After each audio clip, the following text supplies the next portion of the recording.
Growth is closer when we have someone that's investing in us in our lives. You said you just need to go ask somebody. I'm trying to put myself in the seat of the listener. So I'll ask this question. What happens if I ask somebody and they say no? Welcome to the Hope in Real Life podcast with Jason Gore.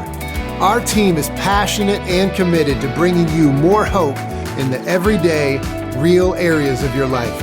If this conversation and content is valuable for you, please do us a favor. Like, subscribe, and even share. You never know how valuable it could be to share a little bit of hope with someone else. Let's get the conversation started. Well, welcome to episode 2 here in season 2 of Hope in Real Life, where we have a team of folks that are passionate about bringing hope to the everyday moments of your life. We're here this week to talk about a topic that I know many of our listeners want to learn about, and it's this idea of mentoring. And I'm here with a friend of mine by the name of Giles. And Kevin, before we introduce you, just a quick word here. You know, we spent some time as a team over the last few months, just thinking through what are the areas and polling our audience, what are the areas where folks want to find a bit more hope in their life. In this area of personal growth and leadership was a consistent topic. And then even this subtopic of mentoring. And so we believe that just by spending some time talking about this conversation, we can help some folks find some hope. And so, Kevin, welcome to the show. Why don't you just tell our listeners a little bit about yourself? Sure. Thanks, Jason. Definitely looking forward to this. Appreciate the opportunity. Yeah. It's a great thing you have going here. A little bit about me. Been married for going on 20 years. It'll be 20 years in April to my beautiful bride, Tamara. I have 2 girls, 16 and 13. So we're definitely in those teenage years in high school and middle school right now. Grew up in the Cary area. Been here all my life.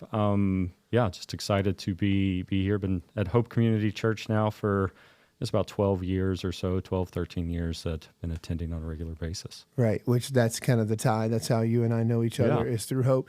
But you just said you have 2 teenage girls in the house at the same time? Okay, yes. So you could probably be a mentor for a lot of different people in that area. I need a lot of mentors in that realm right now, yes. Kevin, tell us a little bit about what you do professionally. What keeps you busy during the week? Yep, sure. So I work at a small engineering firm here in Cary. My father started the business in 2003. I joined him in 2010, and we've been very blessed. We've got 23 employees now, so pretty small firm, but I wear a bunch of hats there, do all different types of things within that firm, from recruiting to financial stuff to business development, marketing, all the different things within that role. Yeah, cool. Well, we're here to talk about mentoring. I'm sure our listeners would love to hear right out of the gate, you know, why should we be listening to Kevin? So what is it that makes you an expert on mentoring, and what value can you bring us on this conversation? That's a good question. What might make me the expert is that I'm not an expert. I need help. I don't know a lot of things. I mean, there's a lot of things I need help with that I'm not an expert at, that I need that growth. Over the past maybe 15 years, I've been much more intentional about finding mentors and finding those relationships and trusting people, developing those relationships, and meeting with people that are more experienced, further along the journey, further down the road, that are better than me at things. And just had a whole lot of growth through that. It's been phenomenal. Probably got 24 or so mentors I could think of right now in various aspects of my life that have been very impactful. So I want to highlight this. I want to make sure we're really clear, because I just asked you what makes you an expert, and you said probably that you're not. But here's the deal. When you look around in the world right now, if somebody were to look at you, Kevin, and I would say, other than the fact that, of course, they'd see you have a phenomenal haircut right out of the gate, they would It's see, a lifestyle, not a hairstyle. That's exactly right. That's exactly right. For those of you who aren't watching on a platform where you can see, we are both very bald. So, but I think folks would look at your life and say, okay, this guy's been married 19, almost 20 years. All right. Healthy marriage, best we can tell. And 2 daughters, right? That, are still living in the home and they're functioning. And you got, I got a teenage daughter at home as well. So I know that has up days and down days, but, and successful in the business world, right? Your life's together, which in the world right now, I mean, that right there is like, that's a win, but yet you're willing to say, I don't know enough. I need to grow. And so I just want to highlight, like, as it relates to finding hope in our lives, there is something to realizing it doesn't matter where we are, we need to be growing. Right.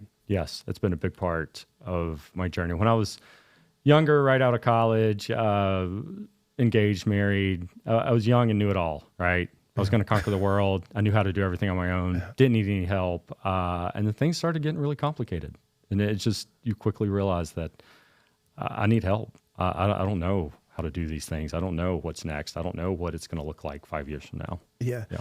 As I was spending some time this week thinking through like this actual time together, I ended up making some notes. And what I ended up writing down was hope is always closer when you're growing. All right. Like in life, you know, you're usually either moving forward or you're moving backwards. Right. Yes. And so if we're looking for a bit more hope in our lives, hope is always closer when you're growing. And then growth is always closer when there's someone who's investing in you. 100%. And so we just got, man, if we recognize that and if we take that step, then, man, the likelihood of moving in the right direction is much higher. Let me ask you this. What is mentoring? What has it looked like for you in your life over the years? Sure. I mean, I was very blessed to have parents that were great, coaches, teachers, all those things, I guess would be kind of the early mentors in life if you look back on it. A wonderful bride. She's been a good mentor in many aspects. I guess I got much more intentional about it. It was really 2009, 2010 when I was making a big career transition from the boring older, a large corporation working more of the cog in a wheel, and then stepping out to go work with my dad, and just me and him going to be in it together. And it's just a 2-person business, right? It was just a big change for me.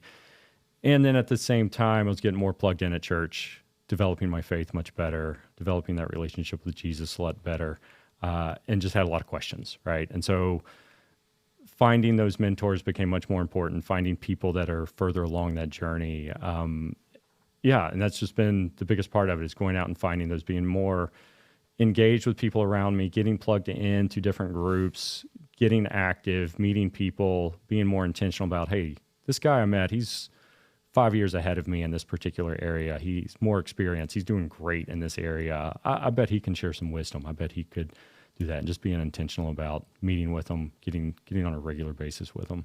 Yeah. So what I'm hearing you say, and I want to point this out because you've said the word people, multiple times here. And so some people could think, hey, I need to get a mentor. And so I've got to find this one person, this sage that's down the road in every category, and I got to line up. And it sounds like for you, it's been more of a, hey, in my marriage, I got this level of mentoring. As it relates to business, I got this level of mentoring. As it relates to my spiritual life, which to some of our listeners might not be a thing at all, I'd encourage you probably should engage that side to some degree. But for you, you said it was. So let's get a mentor in that area. How do you identify the different areas that you actually need to find them? And I'm saying not for the listener, like for you personally. Sure. Like how have you decided I need to go find that person as a mentor? It probably comes down to whatever I'm anxious about, whatever I'm nervous about. Looking back in 2009, 2010, it was, I'm going to go jump from a 2,000 person organization as a career to a 2-person. And I got to start wearing different hats in this organization. I'm going to be responsible for sales and business development and recruiting and doing some work and kind of financial stuff. And I don't know anything about that stuff. So that finding those things that I was anxious about or struggling with, on my fitness journey, getting more healthy, right? I mean, it's the looking in the mirror, being 40 pounds, 50 pounds overweight, not feeling good, feeling tired, knowing that I need to get better at that, right? Knowing that I need to improve my lifestyle and I need help with it. I need to find somebody that can help coach me along that way. It's finding those areas I'm struggling with.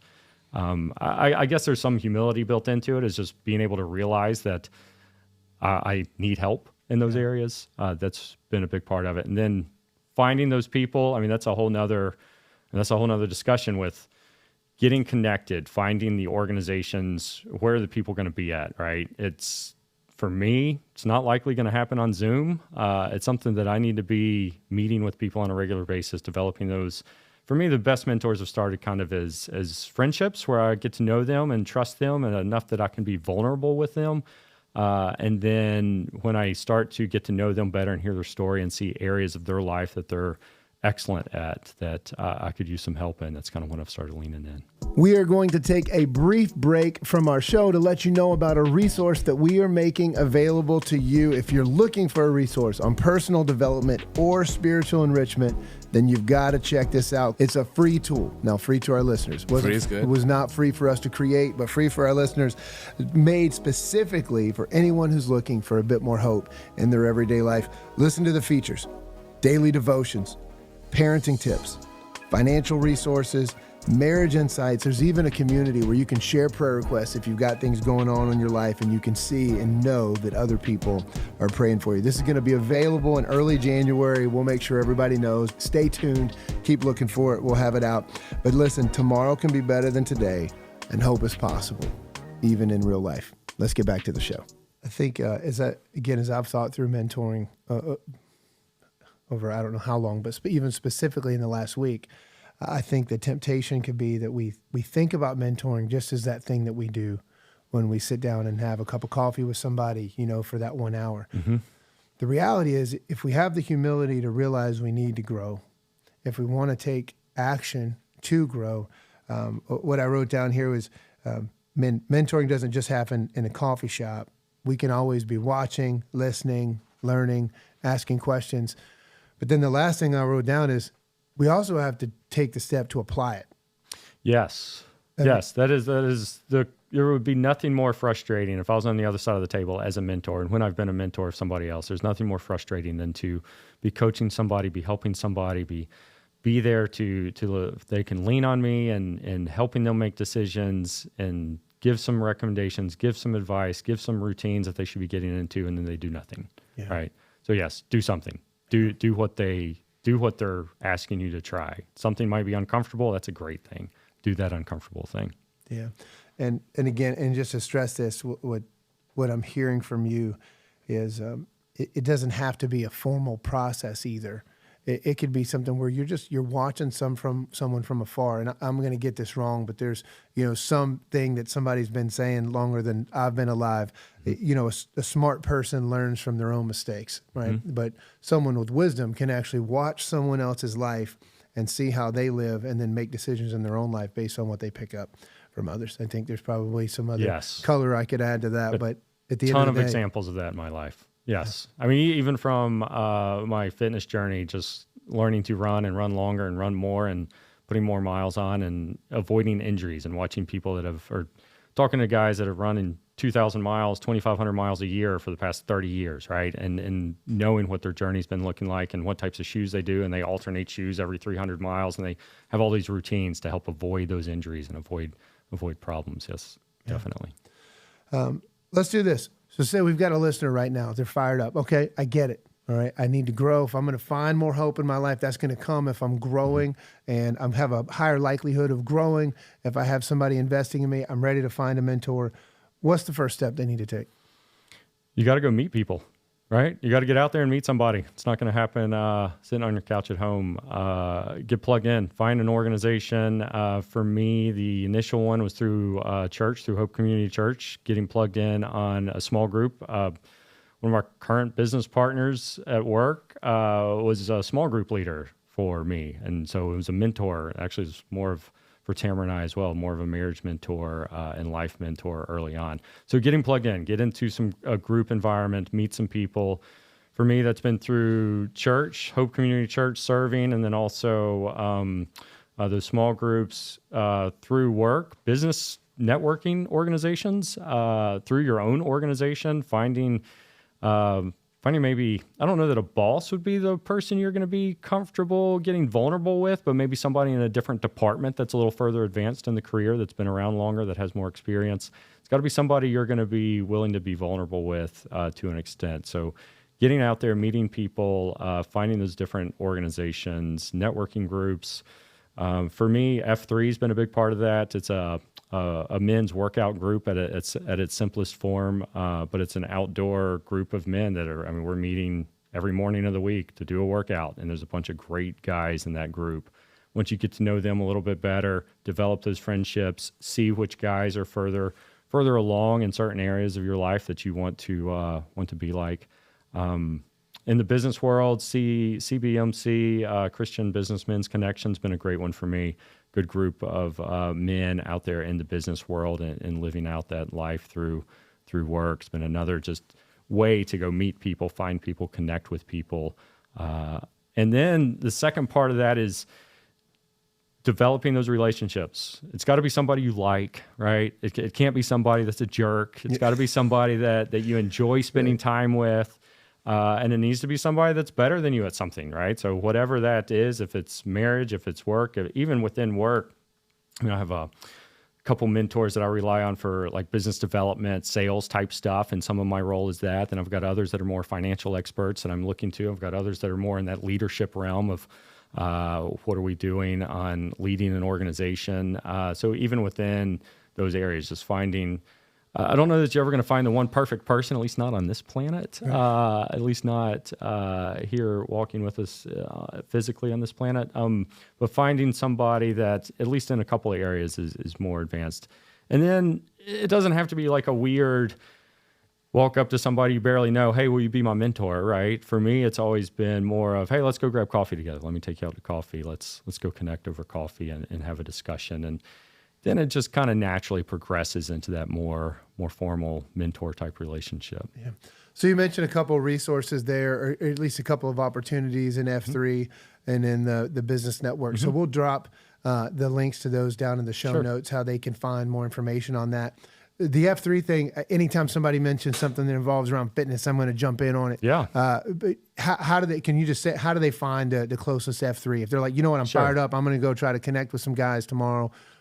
Yes. Where do they go? F3nation.com. Okay. Easy website. Started in Charlotte in 2011. It's pretty much all across the U.S. at this point. If you're in a major metro in the Southeast, you have a workout tomorrow morning within a couple minutes from your house. Okay. Yeah. And it's free. It's free. I mean, it's outdoors. It's free. It can get cold in the winter. Yes. I've been to a couple. I'm not going to cover the name that they've given Are me. you not? I'm not. All right. I'm not going to do that at the moment.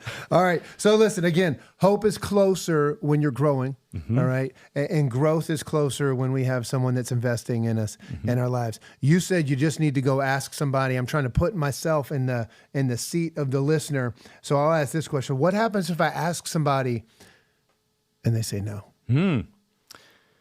That's a good question. There's definitely been times I've reached out to people and wanted to get a cup of coffee and kind of, hey, let's connect further. And they, okay, yeah, that sounds great. We'll do that sometime. And they can give you that kind of non-committal blow-off answer.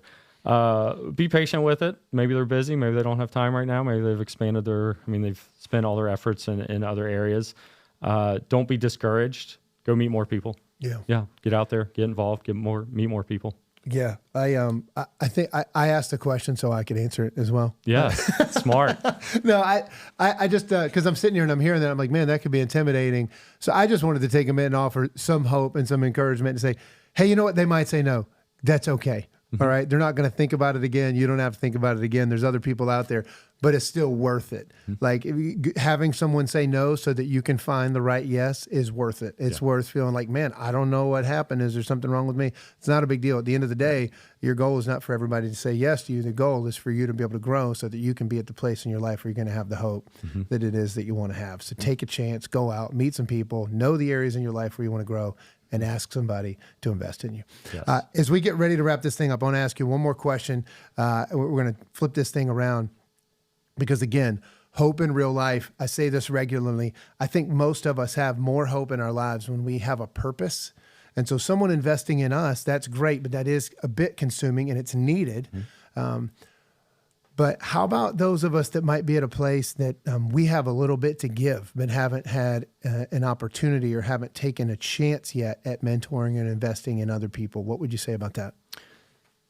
Yeah, so probably 8-9 years ago, we got a little more formal in our household. My wife and I started mentoring others, specifically in the most formal aspect in marriage groups, marriage programs through Hope, Reengage, and then a pre-married thing we've done recently with engaged couples, which is so much fun. Yeah. Makes me feel young again. So making sure you have time, right? I mean, we're called to love on one another. We're called to be in community, serving others, loving on others, acknowledging that, yes, I need to be here to help other people.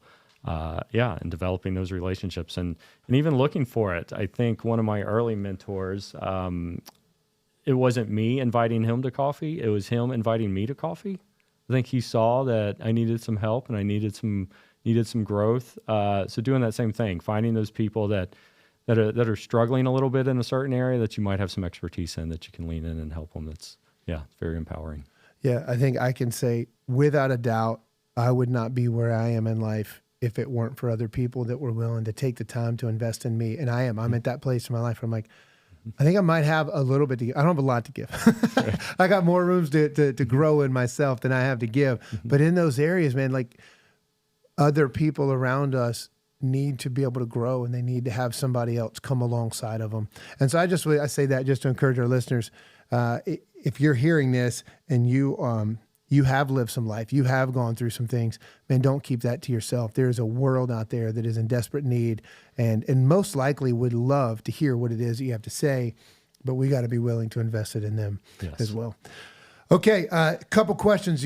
This season, I want to just kind of wrap things up with each one of our guests just by throwing some questions out at them that maybe they weren't expecting. Who knows? Maybe it'll end up being the same question every single week, but this is episode 2. And so you didn't hear the questions last week. So hey, let me ask you this. What are you most excited about in your life right now? Most excited about? This journey of raising these teenage daughters and watching them grow, watching them move into more independence, watching them mature, nervous, excited, all the things together with that. I've got a wonderful partner. My wonderful bride is an excellent mom, and it's great to be with her together to raise this and seeing them over the next couple of years be transitioning out of the house. I assume, hope, maybe. Yeah, we'll see. But this is just an exciting Data time of says life. that less and less are moving out. Right. We might have to move, and they won't have a place to come back to. Yeah. Okay, last question, which, by the way, I can understand why you'd be excited about that. I have 15-year-old twins and a 12-year-old, and man, it's a handful. It's never ending, but gosh, what a joy it is. 5 years from now to this day, you mentioned in the recent past, switching industries, who knows, but you look out 5 years from now, where do you see Kevin Giles? That's a good question. I look forward to being an empty nester with my bride. Having the house to ourselves again, right? I very much look forward to that, and we will be hitting that about 5 years from now. Very much excited about that. Excited about it's going to be a journey, but 5 years from now, I hope to have more capacity as the girls become more and more independent and need us less and less. There'll be less time for me to be investing in them, less time required for me to be spending time with them. So that hopefully will open up a lot more time to invest in others, to be more and more of a mentor to more people, to serve others, to lean in with more time. At work, I love my job. I love what I do. I love where I work. I love the group that we have. Look forward to continued growth there. A little nervous about all the different roles that that's going to involve, and as we continue to grow. And we're 23 now. If we have 50 employees, then it's a little nervous to think about what all that will look like. But yeah, we'll be plugged in at our church. We will be empty nesters. We will be same general career path. At least that's what I hope. And same great haircut. Yes, it's for life. It's a lifestyle. All right. Well, to our listeners, again, hope is closer when you're growing, and growth is closer when there's someone who is investing in you in your life. So do whatever you need to do. Recognize, and we're at a place in life, no matter where we are, where we can always grow, and we're always a bit more closer to hope when we are growing. Take the steps that you need to take. Listen, if this content is valuable for you, of course, like and subscribe. But on a topic like this, I just want to challenge you all as listeners. If you know someone in your life that could benefit from hearing this, take this as an opportunity to share it with them and encourage them to take the steps that they need to take in your life. We will see you guys on the next episode. Yes, thank you. Thanks for being here, Kevin. Thank you. Thanks for tuning in to this episode of the Hope in Real Life podcast. If this content was valuable for you, don't forget, like, subscribe, share. You never know how important it could be to bring a little hope into someone else's life. There's even a place here for you to comment. We would love to hear from you and hear your feedback. Until next time, let's keep sharing hope.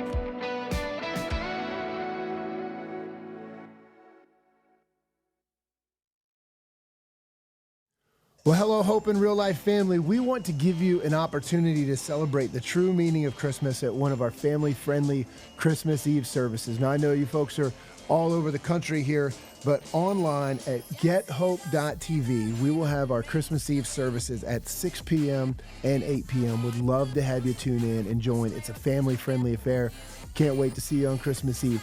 Having said that, if you are in or around the Triangle, we would like for you to be our very special guest. We have 20 services between December 21st and December 24th across 4 or 5 different locations in and around the Triangle. So to find which location would best serve you, go to gethope.net/Christmas, and that's where you get your they are free tickets, but it just lets you know which service to attend and where there's space.